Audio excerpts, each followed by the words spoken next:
When they arrive, they'll make their way to the Victoria Concert Hall and Theatre and search for Alan Wu. Alan who? Host of The Amazing Race Asia. Ready, set, go!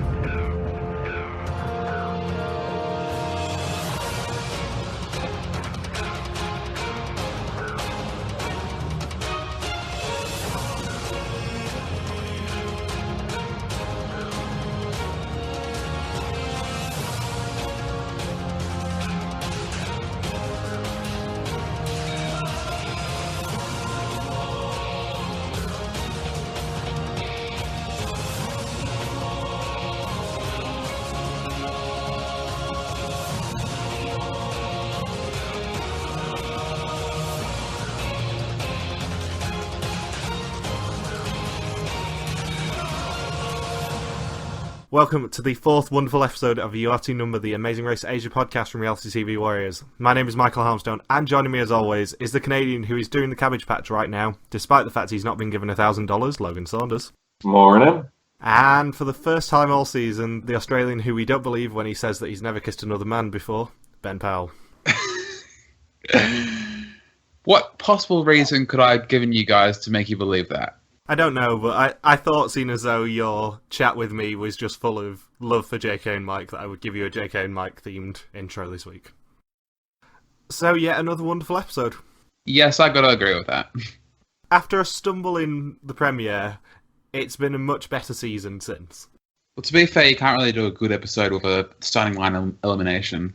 But that wasn't an elimination. Lisa and Nicole just weren't a part of the cast. We were never graced with the presence of Vietnamese lesbians.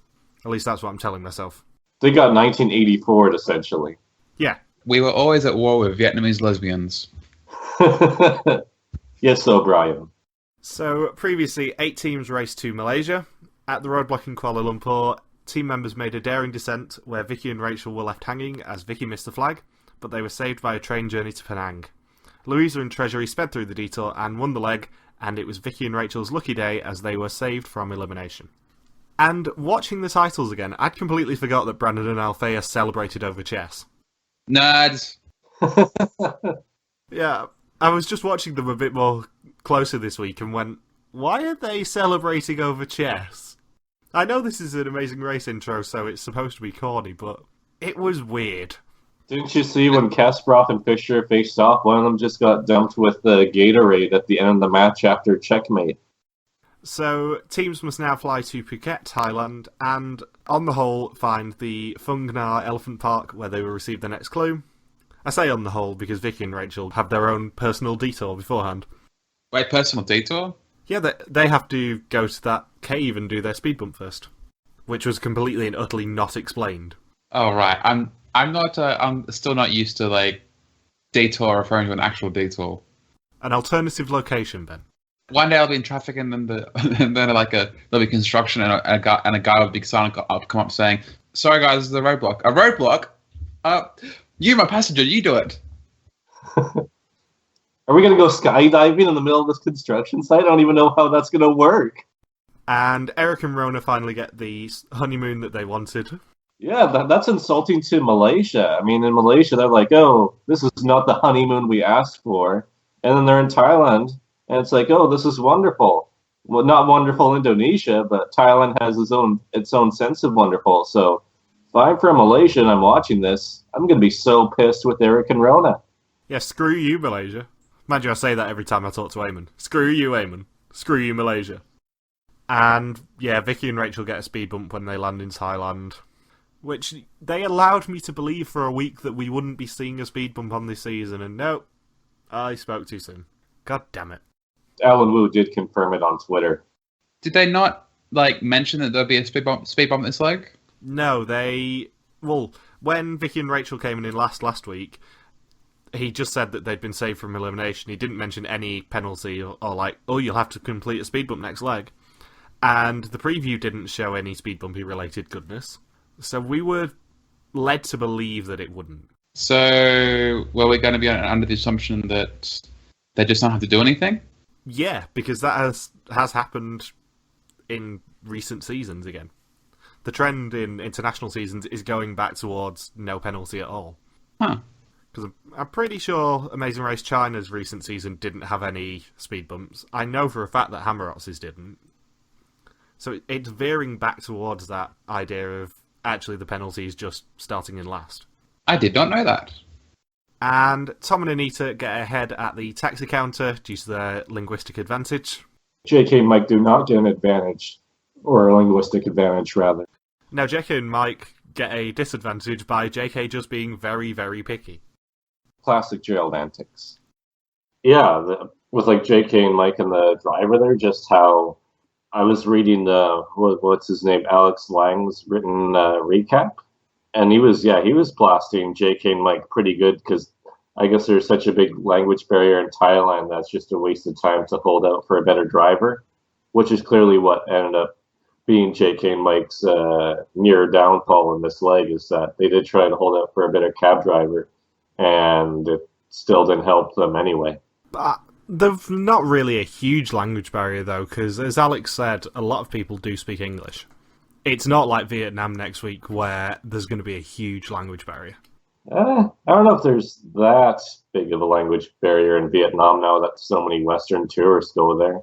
I think there's more Thai people who speak English than there are Vietnamese, at least in terms of percentage. I guess that's a possibility. I don't know, I just know more people have gone to Vietnam than Thailand in the past couple of years. And I guess it also depends where you go in the country, too. Yeah, they are going to Ho Chi Minh City, and Lisa and Nicole are going to be the greeters, after they get cruelly cut by the salvage pass again.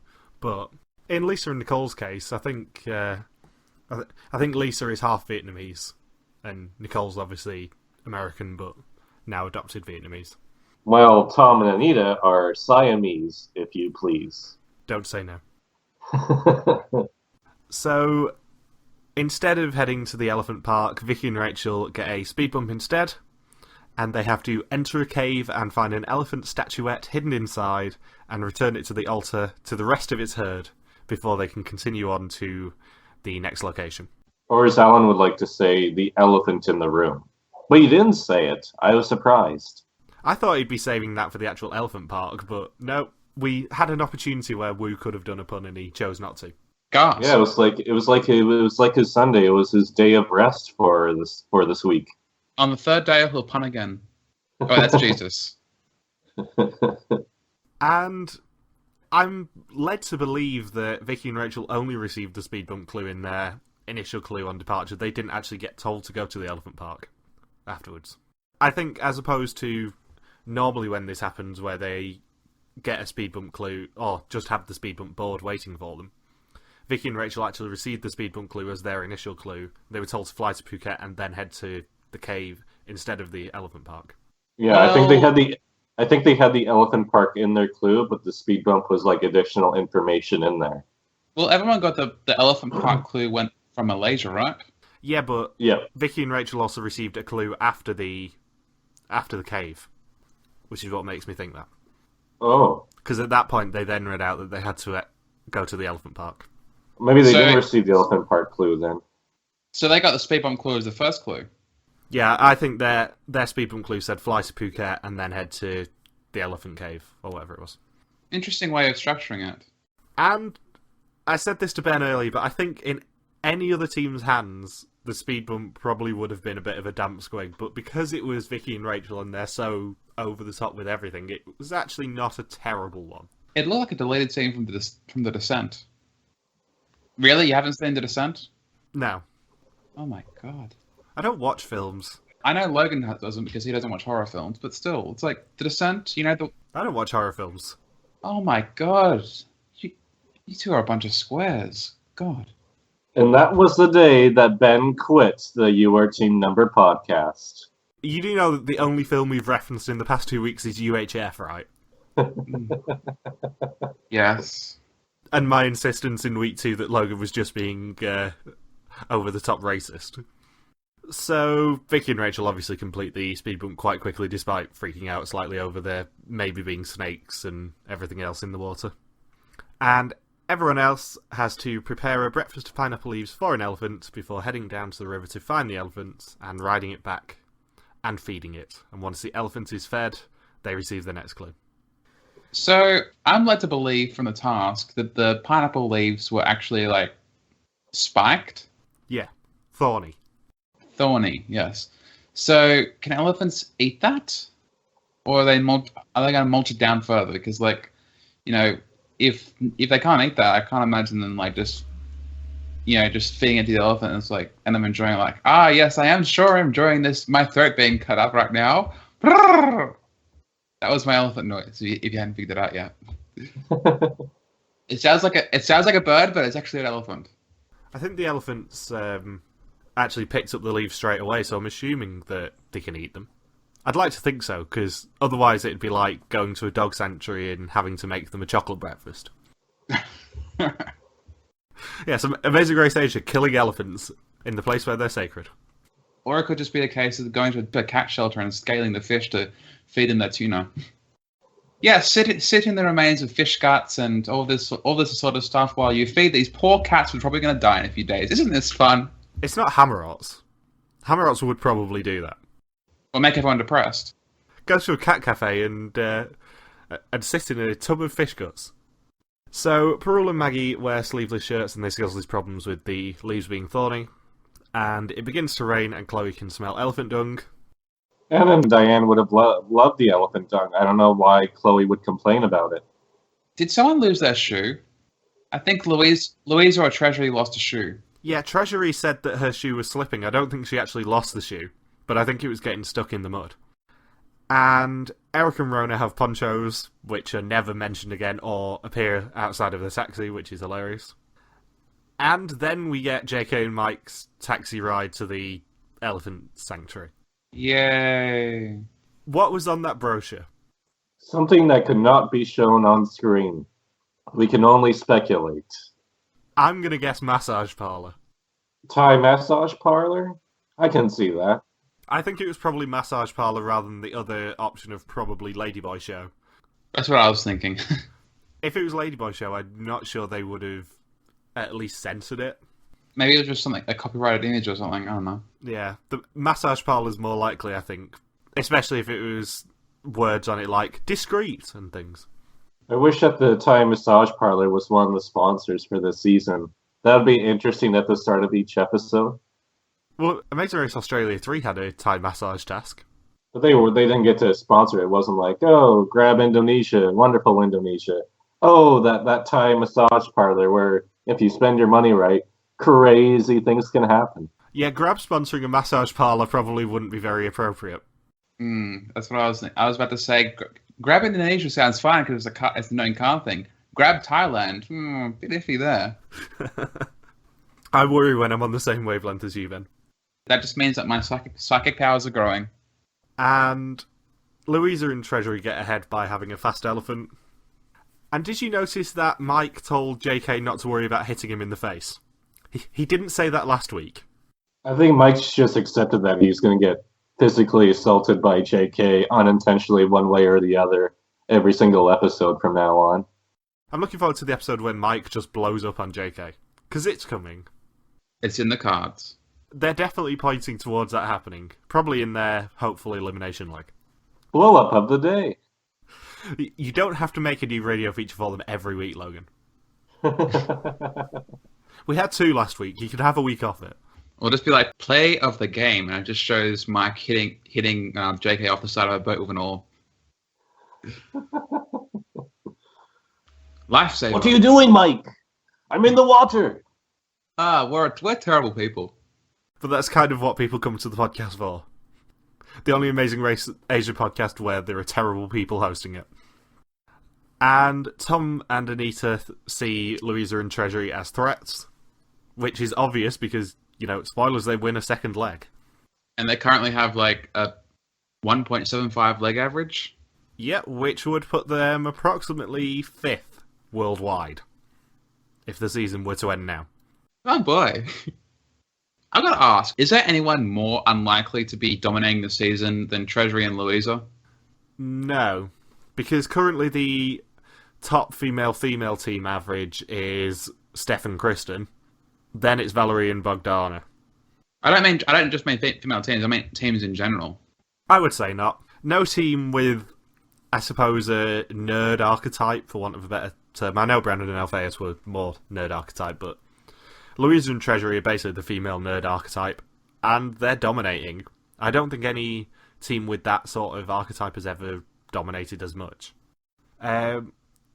Louisa and Treasuri are the first to leave, and then we get to see Eric and Rona be deeply, deeply uncomfortable on an elephant. I don't think this was the honeymoon she asked for. No, I'm not sure Rona will be ever riding an elephant again. She did not look comfortable. Eric didn't look more comfortable than she did. She will not be entering a radio contest to win Stampy. Let's put it that way. So we're not gonna hear Rona yelling, "Where's my elephant? Where's my elephant?" Producing a Filipino version of the "Where's My Elephant" song. Simpsons references, current. And Perul and Maggie are the second to leave, with Tom and Anita in third, Yvonne and Chloe in fourth, and Eric and Rona in fifth. And then, on their way out, Eric and Rona help JK and Mike, and then tell Vicky and Rachel what the task is before they arrive. Spoilers! Maybe Vicky and Rachel wanted to be surprised by riding an elephant. The surprise just got completely ruined for them. What the hell's all that all about? Yeah, Eric and Rona. Season-ruining presents, Eric and Rona, there. Yeah, they're just gonna cruise around, pass by teams and taxis, and be like, "Oh, by the way, you're about to untie this knot. Oh, by the way, the pit stop is gonna be at the end of the speech. Oh, by the way, we're gonna go cliff jumping." It's like, damn it, Eric and Rona, maybe I want to find these things out for myself. Oh, by the way, there's no hotel or restaurant called On the Beach. We took hours to figure that out. And did you notice what JK was wearing? I think he was wearing jean shorts. That was a choice. We all have choices to make. Choices. Some of them aren't on The Amazing Race. Yeah, I think JK was actually wearing jorts. This is the point where I have to remind Michael that Josh and Tanner wore Meggings on season 27. So I think JK gets a pass here. Eric's worn Meggings this season. Meggings. It sounds like something Rimmer would say on Red Dwarf. Topical, then. Well, it had a season released a few years ago. It is topical. They're doing more series at the moment. Ah, wait, still? Really? And talking of Meggings, Alex and Will leave in 6th. Then we get proclamations of elephant shit. Rachel can't climb high enough, and then JK and Mike leave in 7th. Rachel almost kicked that elephant in the eye while she was trying to get on top of it. If it can swallow pineapple thorns, it can take a kick to the eye, I imagine. Or it could swallow up Rachel. And if JK was given more time, he would have hit the elephant in the eye with a spear. Seems as though he does that to everything he loves. I didn't mean that to do that to the elephant. I'm so sorry. Your JK impression's actually pretty good. I'm quite impressed. I was worried that any impression this season would be a little bit racist, but no, your JK impression is pretty good. Yeah, because I tried to do a written impression of Rachel last leg, and yeah, pretty racist. Well, unintentionally racist. I didn't, And teams must now head to the Saracen Bridge, where they will find their next clue. And I wasn't aware that after doing Gladiators, Saracen then got a bridge in Thailand. The Saracens got a bridge in Thailand? Man, that's more than I knew about them from Age of Empires 2. Now who's topical? Hey, I didn't understand either of what you're talking about. So, Age of Empires is a classic PC game that was like the biggest thing in 2001. Thank you very much. And Gladiators, you're aware of the Australian Gladiators, I'm assuming. I know Bindles is. But Gladiators was the late 90s, early 2000s Saturday evening programme on ITV in the UK. With one of the Gladiators being called Saracen. Okay, and now I know. And I've noticed this over the past couple of episodes, but do all Amazing Race Asia clue boxes just have the right amount of clues in? Because teams have been able to tell what place they're in. A lot. It's one way to cut down the budget. It's probably like $2 to make each clue. So, it adds up over a course of a season. Less clues for the clue boxes, more coconuts for the pit stop. That's a worthy trade-off. Or if you're an unfinished business, you just get to get a whole bunch of Snapple. And once teams get to the bridge, it's a detour, which is Mai Tai or untie. And in Mai Tai, teams must learn the Y Crew ritual, which takes place before every Mai Tai fight, and then perform it to the satisfaction of the master to receive their next clue. And in untie, teams must untie a raft and then pull themselves along a rope to grab their next clue from a floating platform. This would have been the perfect opportunity to have Elias Theodorou make a cameo. If it was Amazing Race Canada, they would have. Who?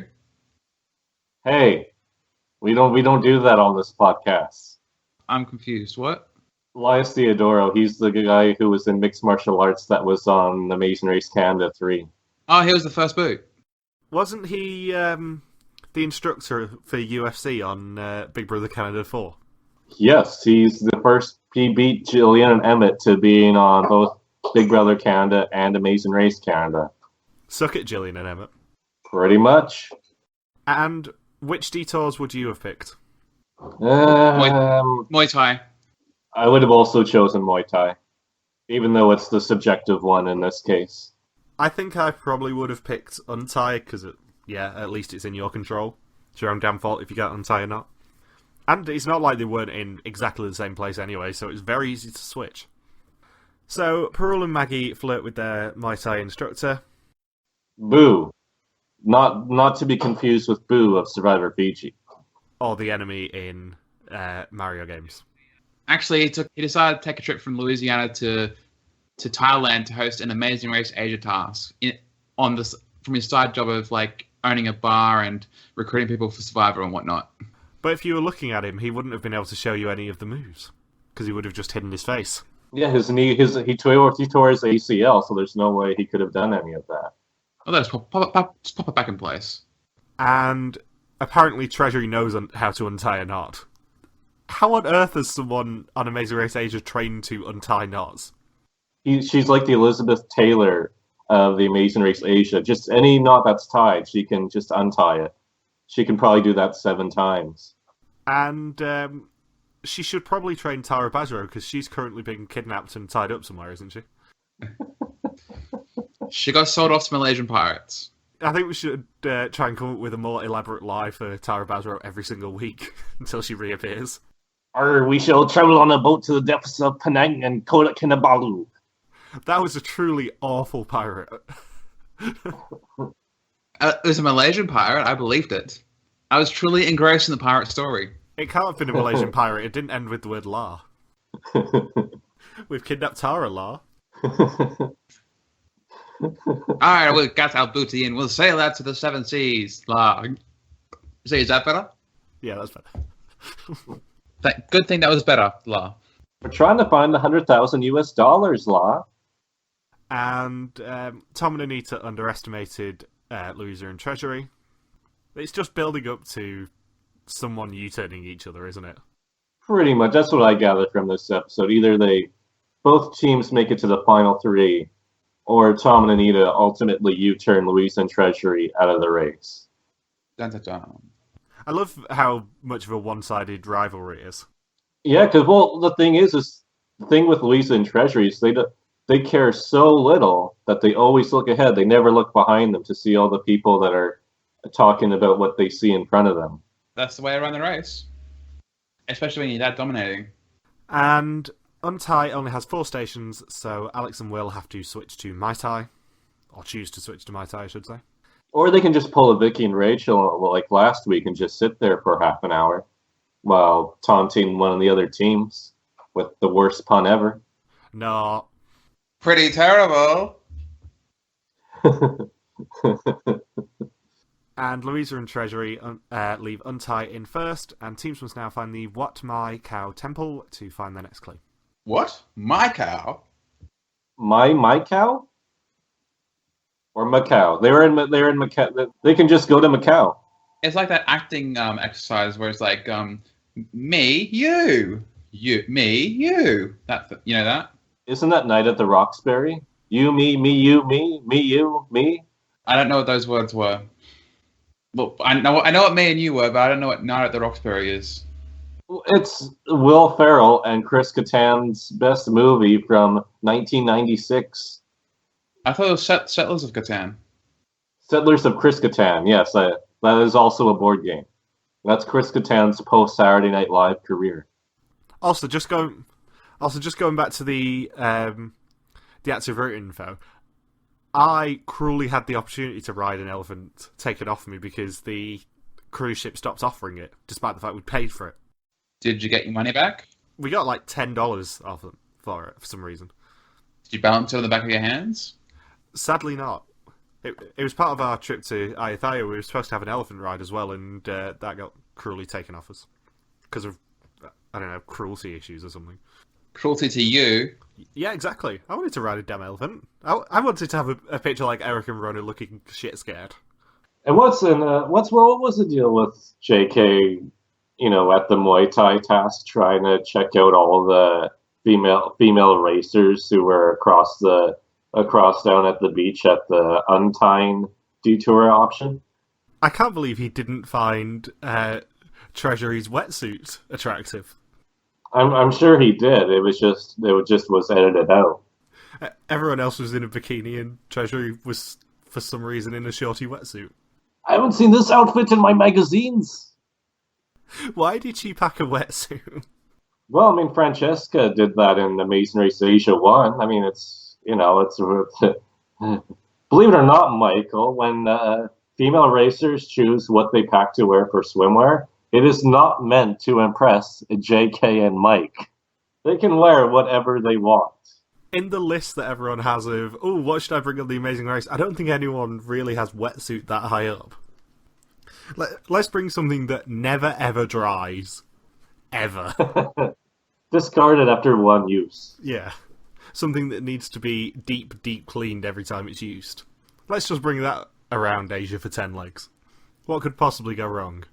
But yeah, like with JK, it was just ridiculous checking out Yvonne and Chloe. It's like he was in an Eminem rap music video. Like he was on the verge of rapping ass like that. It was ridiculous. So Eric is a monster and eats rope for breakfast. And Tom and Anita leave Untie in second, with Eric and Rona in third, and Perul and Maggie leaving Mai Tai in fourth. And when they leave, Tom and Anita say they're about 40 minutes behind Louisa and Treasury. Which is quite impressive, given that, you know, they were pretty much neck and neck leaving the active route info. So everyone must have stuck to that task. Louisa would have just told everyone to suck it up. And Vicky and Rachel then switch from Untie to Mai Tai, basically as soon as they get there, for some reason. And Yvonne and Chloe leave Untie in fifth, with Alex and Will leaving Mai Tai in sixth, and Jake and Mike in seventh. And then Vicky and Rachel argue again, and leave Mai Tai in last. My knees! And once teams get to the temple, it's a roadblock, which is who has trouble remaining still.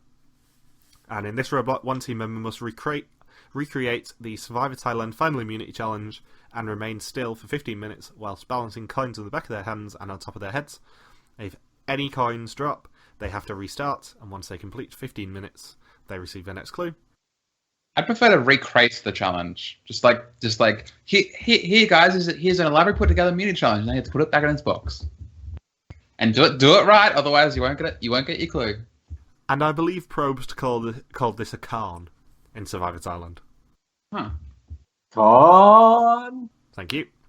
And also, the Survivor Thailand Immunity Challenge only went on for about 13 minutes. So the fact that any of these people managed 15 minutes means that they are better people than Brian Heidick, Clay Jordan, and Jan Gentry. Then again, it's not that hard to be a better person than Brian Heidick. So true. All you have to do is not shoot a coyote. Wait, not shoot a dog, actually. I was going to say, fun fact, the Vietnamese roadblock next week is going to be shooting a puppy in the face. Good to know. And it's Louisa, Tom, Perul, Eric, Yvonne, Alex, Mike, and Rachel performing this roadblock.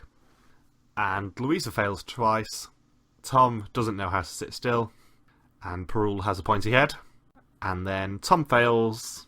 And Maggie proclaims her love for Perul. Yeah. She says that she loves her, but I was so sad because Perul didn't say that she loves her back. But they're not the only team proclaiming love in this task. Because we'll get to JK and Mike. Will we?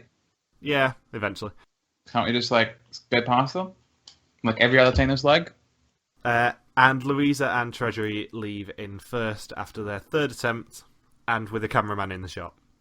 Yeah, the cameraman just like enters the shot and then just looks at the camera that's filming him, and he quickly exits stage left. I love how we have at least one cameraman appearance in every episode. This was the most blatant though, just because the cameraman's like, "Oh, I'll show myself out." And teams must now find Lepang Beach and search for the next clue, which is hidden on a marked coconut stand. And it's Tom and Anita who leave in second after Tom's second attempt. And Eric chooses to stand, which is probably the best tactic. I was surprised that somebody chose to stand, because then you have to, as long as you don't have shaky legs, I guess it'll all work out for you. When you're that big and you try to sit cross-legged, your legs go numb pretty quickly. And if you don't put your arms right, your arms do as well. Yeah, I mean, I'm 6'5" and I do sit cross-legged a lot, but I can probably only manage it for about 10 minutes before I start getting a bit uncomfortable, without having my arms elevated as well. Yes, but Eric has like 300 pounds on you, Michael. True. I mean, he just ate a rope for breakfast, so he's like 310 pounds now. And he had it without any marmalade. That's what you Brits eat, right? Marmalade? Yeah, I guess. Well, think about that. He had it without any marmalade. Think about it. Yeah, but he's Kiwi/Aussie/Tongan/Filipino. Okay, so he had it without any mixed continental breakfast. He had it without any Vegemite. I was making a witty continental joke and you screwed it up, Michael. Thanks a lot. That's what I'm here for. And Perul fails after 13 minutes and 54 seconds. Brutal. That was just brutal. You have like barely a minute to go, and all the coins come down, and then she has to start all over again. And the walls come tumbling down. And Eric and Rona leave in third after a single attempt from Eric. And Rachel is a crybaby. And then Perul and Maggie leave in fourth, and Yvonne and Chloe leave in fifth, both after their third attempt. And Alex and Will leave in sixth, with JK and Mike in seventh, after they share a passionate moment, and JK kisses Mike. Moving on. Mm-hmm. And then Vicky and Rachel leave in last, after they debate whether they are SpongeBob or Patrick.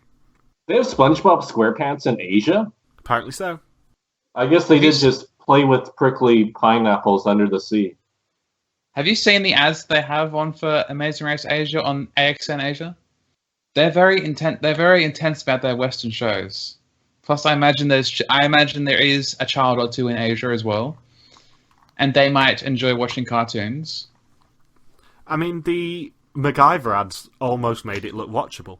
One of my distinct memories while watching a movie was watching Tomb Raider: The Cradle of Life, and there's a scene where there's this random Chinese family that are watching TV when Lara comes in to do something with their computer or something, and they're watching they are actually watching SpongeBob SquarePants in Chinese, and I for some reason I distinctly remember that.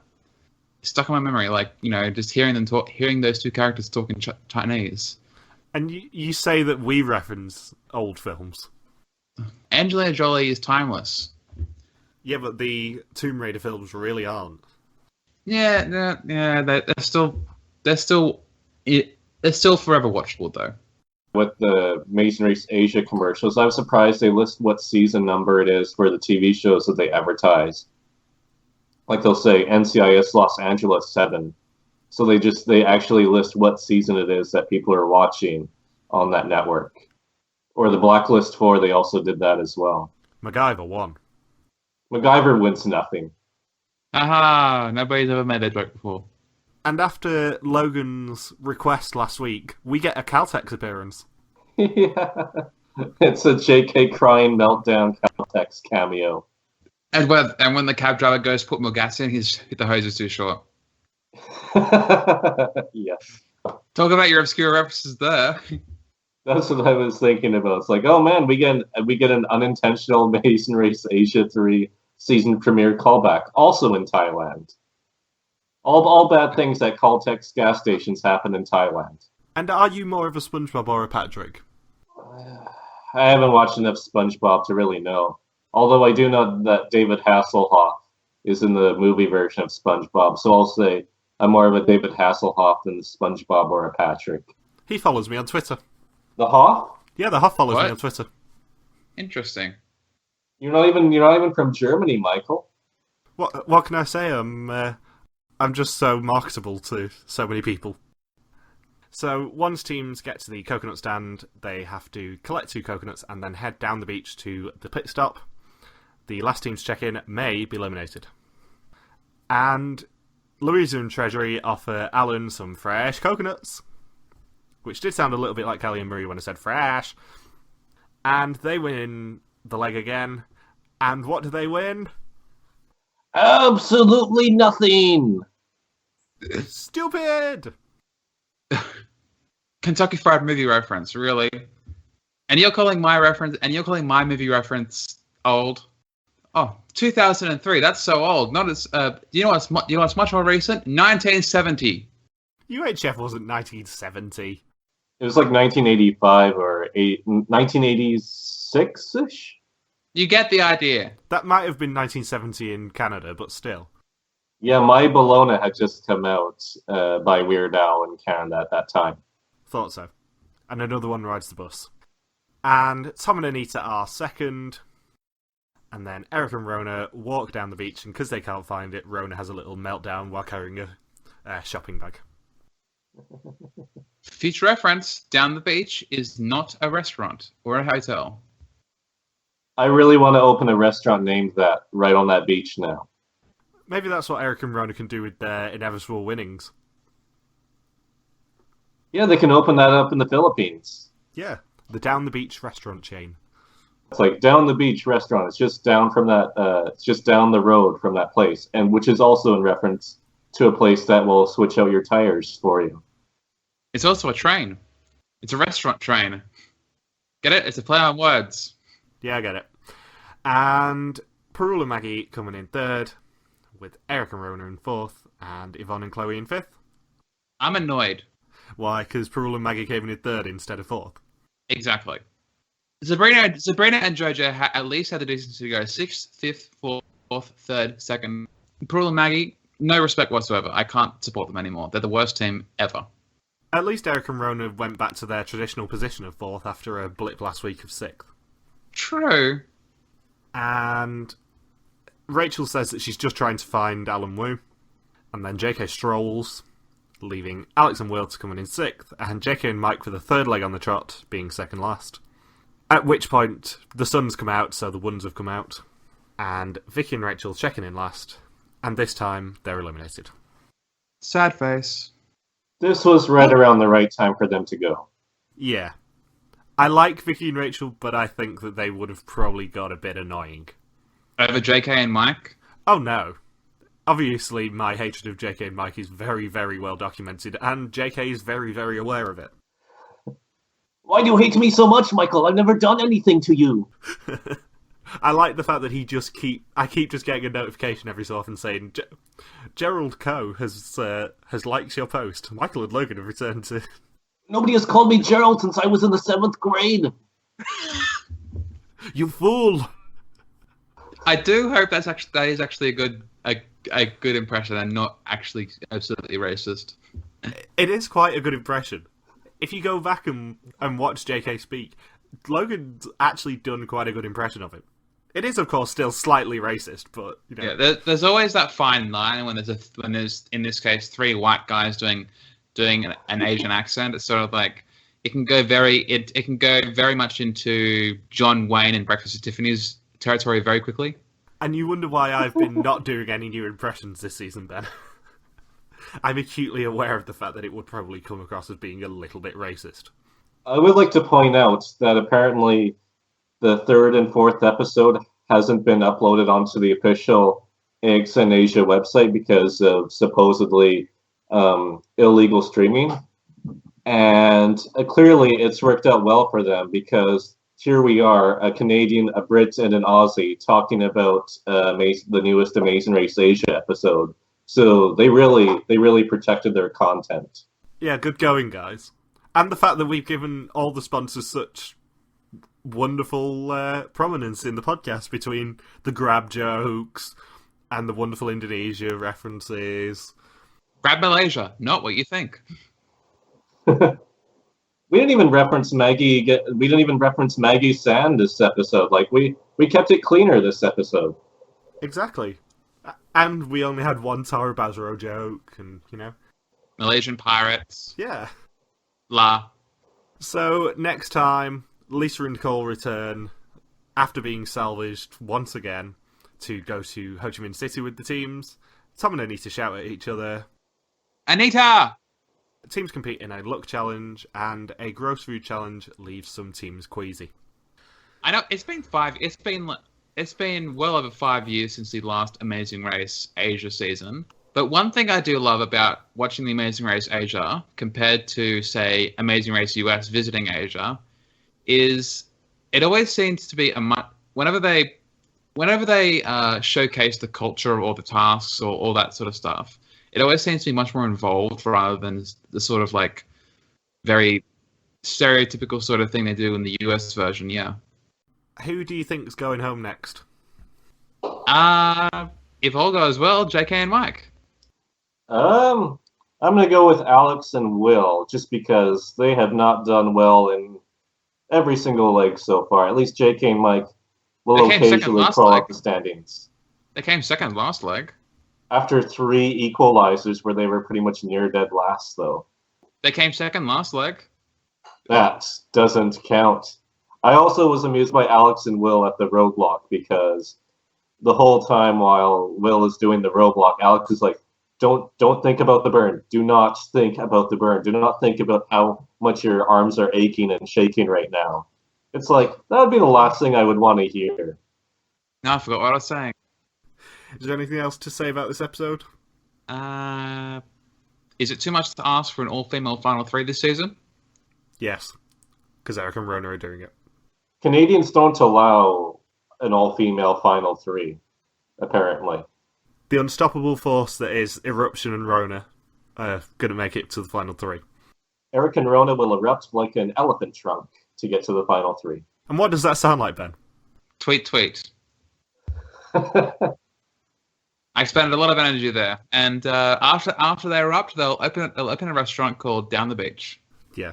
So thank you for listening to the Issue Our Team Number podcast. You can join us next Sunday to recap the 5th episode. If you've got any questions, feel free to contact us on our Facebook page for LTTV Warriors, on our Twitter account, RTV Warriors, or our own Twitter pages, MJ Hamstone for me, Log Superquacky for Logan, and Ink1Y for Ben. See you next week.